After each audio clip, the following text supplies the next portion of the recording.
খড়গপুর সদর কেন্দ্রের বিজেপি প্রার্থী দিলীপ ঘোষ তিনি ইতিমধ্যেই তার ভোটাধিকার প্রয়োগ করেছেন।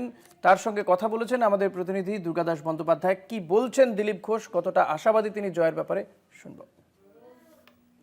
রাজ্যে প্রথম দফার ভোটে আজ আমরা এসেছি খড়গপুর কেন্দ্র, যেখান থেকে দিলীপ ঘোষ বিজেপি হয়ে প্রতিদ্বন্দ্বিতা করছেন।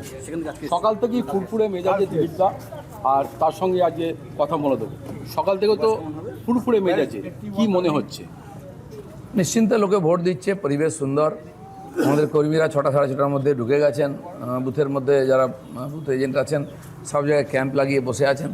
আমি গিয়ে 8টার সময় ভোট দিলাম, 8:15টায়। তো সাধারণ মানুষ আস্তে আস্তে আসছেন। এখানে অনেক ভোট কেটে গেছে, 25% বেশি, ফলে বুথে ভোট কম। তো নির্বিঘ্নে সবাই ভোট দিচ্ছেন, আর এরকমই হবে মনে হচ্ছে। সকাল থেকে আমরা একটু ঘুরে এলাম, বেরোলাম, আর এখন মিডিয়ার বন্ধুদের নিয়ে এখানে ইডলি ধোসা খাচ্ছি।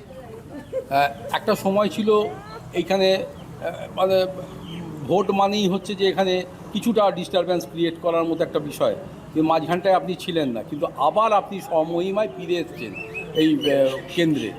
এবারের কি মার্জিন আরও বাড়বে, সেটাই লক্ষ্য? হ্যাঁ, লক্ষ্য ওটাই আছে।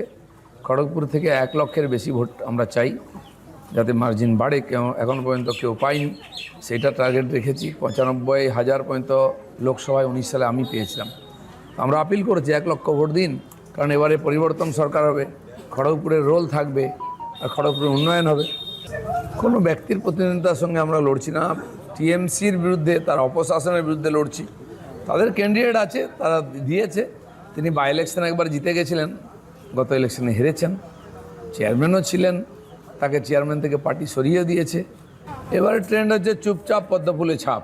নতুন সরকার বিজেপির হবে, বিকাশ হবে, তো মানুষ বেশি উন্মাদনা দেখাচ্ছেন না।